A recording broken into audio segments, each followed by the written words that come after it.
Sa nakalipas na mga taon, ang Kangkong Chips Official ay isa sa mga bagay na makikita natin sa bawat sulok ng internet. Mula sa mga memes, sa mga podcast, at lalong-lalo na sa loob ng TikTok. Ngunit ano nga bang dahilan ng biglaang pagsikat ng Kangkong Chips? And how did an 18-year-old boy made millions just by selling kangkong? Hi! Ako si AC at sa video ito tatalakayin natin ang kwento ni Josh Mojica and how he made millions sa pamamagitan lamang ng pagbenta ng kangkong.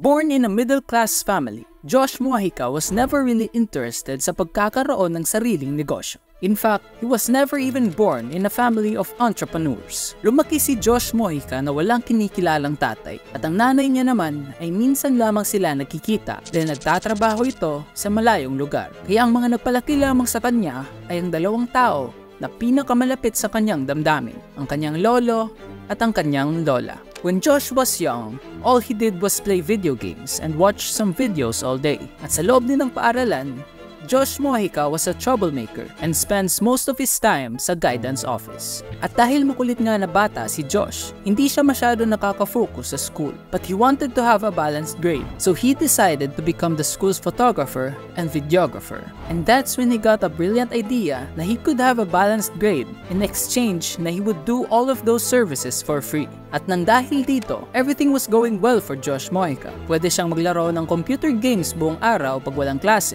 and he was getting decent grades sa loob ng paaralan. But all of this fun didn't last for very long, dahil mayroong hindi inaasahang pangyayari na naganap sa loob ng buhay ni Josh Mojica.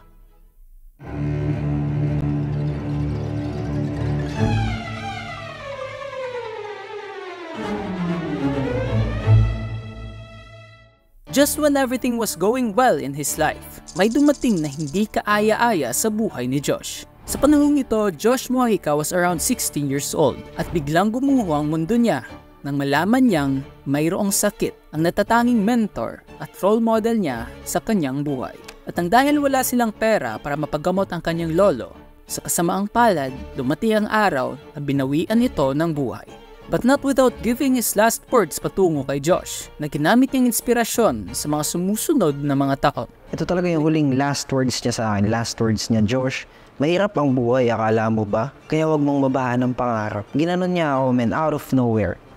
Nakaupo lang kami, dadali na siya sa ospital, ginanon niya ako. Kaya nag-isip siya ng iba't ibang paraan kung paano kumita ng pera. Inisa-isa niya ang iba't ibang mga produkto na pwede niyang ibenta na sa tingin niya na magugustuhan ng maraming mga tao. At habang nag-iisip si Josh kung anong produkto ang ibebenta niya, nasa isip niya na ano ang pinaka-unique na kaya kong gawin, na kaya kong ilabas sa market. At doon niya naalala ang recipe ng kanyang tita na isang halaman na piniprito na kung saan pagkatapos maluto ay magre-resulta sa isang crispy kangkong. Kaya dali-daling naghanap si Josh ng paraan kung saan siya makakakita ng kangkong ng libre. At habang naglilibot-libot siya sa labas ng kanilang bahay, napansin niya na mayroong nakatubong halaman sa likod ng kanilang CR. Isang halaman na ang tawag ay kangkong.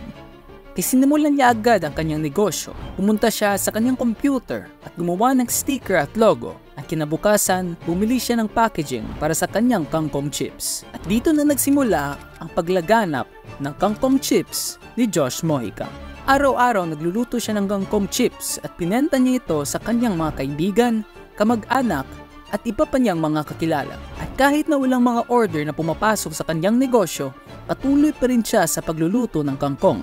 Hanggang sa dumating ng araw na paunti-unti nang lumalaki ang mga orders na pumapasok sa kanya. At paunti-unti na ding nakikilala ang Kangkong Chips Official ni Josh Mojica. At dumadami na din ang bumibili sa kanya. At sa panahon ding ito dumating ang turning point ng kangkong business ni Josh Mojica.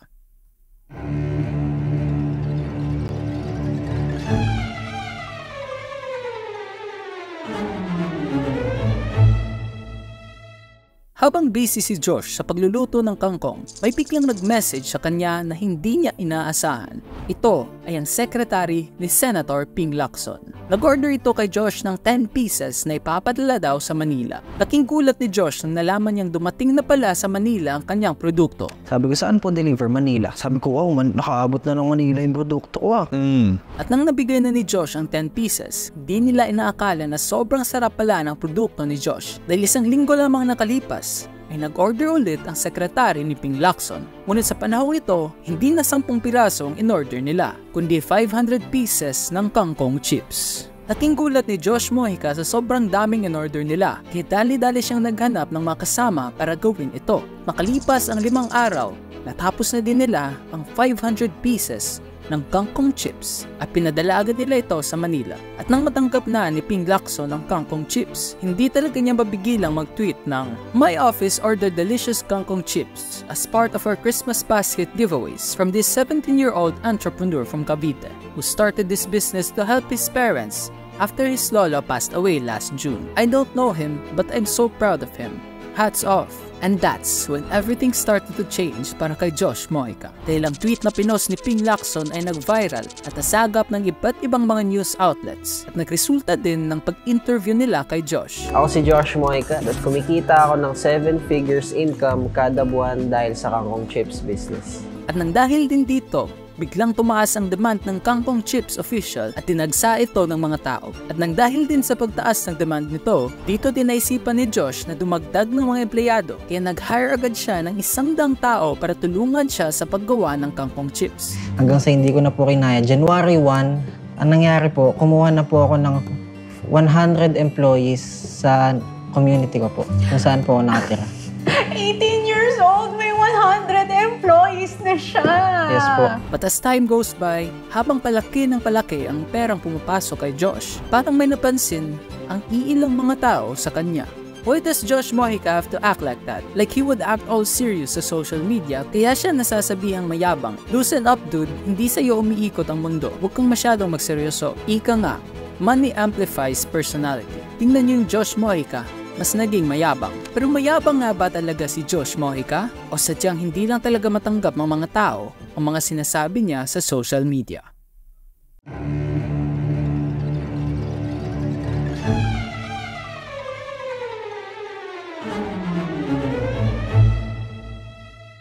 Sa nakalipas na mga buwan, makikita natin si Josh Mojica sa iilang mga posts at memes, either making fun of him or taking his words as inspiration. Pero kung iisa-isahin natin ang mga posts tungkol sa kanya, kadalasang makikita natin ay ang mga posts na nagsasabing mayabang daw si Josh Mojica. Who is Josh Mojica and why is he receiving so much hate from some of our fellow Filipinos, young and old alike? Medyo nakakairita nga siya, medyo nakakabuisit nga siya. Bakit may impression ang mga tao na mayabang si Josh? At ito lang mga masasabi ni Josh Mojica sa mga pangbabash na ito. The goal is only to inspire. Yun lang po talaga. Ibang mga reason din kung bakit maraming nagagalit kay Josh Mojica ay dahil yung ibang mga tao ay hindi nila matanggap na real talk lamang ang sinasabi ni Josh sa kanyang mga videos. At nasa isip nila na porket isang bata lamang ang nagsasabi ng ganito, ay nagmamayabang na agad ito. Lately din, bigla na namang sumikat si Josh Mojica nang dahil sa kanyang in-upload na TikTok video with him stating na Masipag kami,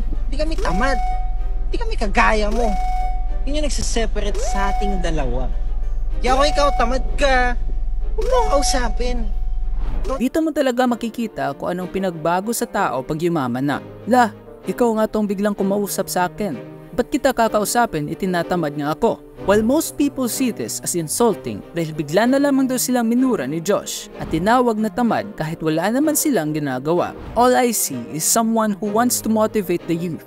The only thing lamang na mali ni Josh sa video na ito is he didn't specify his target audience at sinabihan niya lang agad ng tamad ang mga taong nanonood sa kanya. Kaya nagmumukha na naman siyang mayabang para sa mga taong nanonood sa video ito dahil hindi niya inayos ang message niya patungo sa mga tao. Kaya po, kung sinasabi po nila, medyo mayabang yung tunog ng pagsasalita ko kasi po more on real talk. So kung paano ko lang po din po kausapin yung mga ka-age ko na mga bata, ganun ko lang din po kinakausap yung audience. Ang kaso lang po, may ilan pong matatanda nga po or elders na nakakapakinig at nakakapanood, so na misinterpret nila na ang yabang naman ng batang to. Pero ang totoo pong target audience ay youth. At ang goal lang ay ma-inspire, ma-educate sila, and kahit nayabangan sila, siguro okay lang po kasi ang mahalaga na pakius ko sila to make their life better. Kaya dito natin makikita na ang goal lang talaga ni Josh Mojica ay ang mag-inspire sa mga kabataan na kumilos to make their lives better. Na while mapastop mo sila sa video mo dahil nakuha mo yung attention nila, dahil alam nila na nagyayabang ka, biglang tuturuan mo sila ngayon kung paano mabuhay or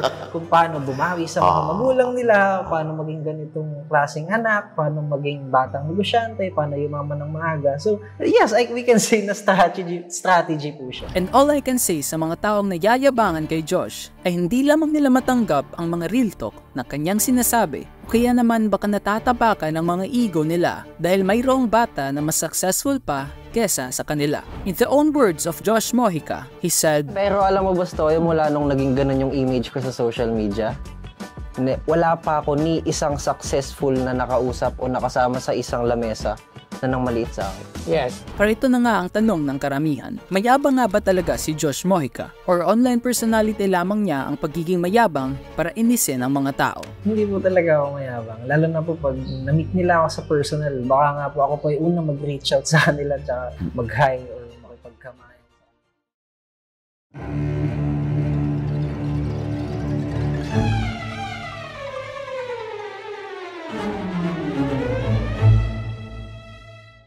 Habang ginagawa ko ang videong ito, marami ng mga taong natulungan si Josh Mojica, gaya ng pagtulong niya kay Adam Alejo para maabot ang 1 million peso goal para sa mga batang may cancer, pagbigay niya ng trabaho sa mahigit 200 na tao, at ang pag-inspire niya sa mga kabataan ngayon. And while other people see Josh Mojica as an inspiration, hindi din natin maiiwasan ang mga taong gumagawa ng memes patungo sa kanya. You can fucking do it, Josh! You're gonna be a billionaire, Josh! In the end, mas masaya talagang mag-edit kung hindi pa ubos ang aking kangkong chips. Pero dahil ubos na ito, makikita natin na all Josh Mojica wanted to do is to motivate the youth because he himself knows kung anong feeling magkaroon ng walang pera, na kung saan nang dahil sa kakulangan sa pera ay hindi niya natulungan ang mga mahal niya sa buhay. At wala talaga siyang intensyon na magyabang dahil ang natatanging goal lamang niya ay ang ipamulat sa mga tao kung ano ang mayroon sa totoong buhay. Pero dahil nasa loob tayo ng Pilipinas, bawal ka talaga umangat dahil kung isa ka sa mga taong umaangat, tiyak na maraming tao talaga ang magagalit sa iyo.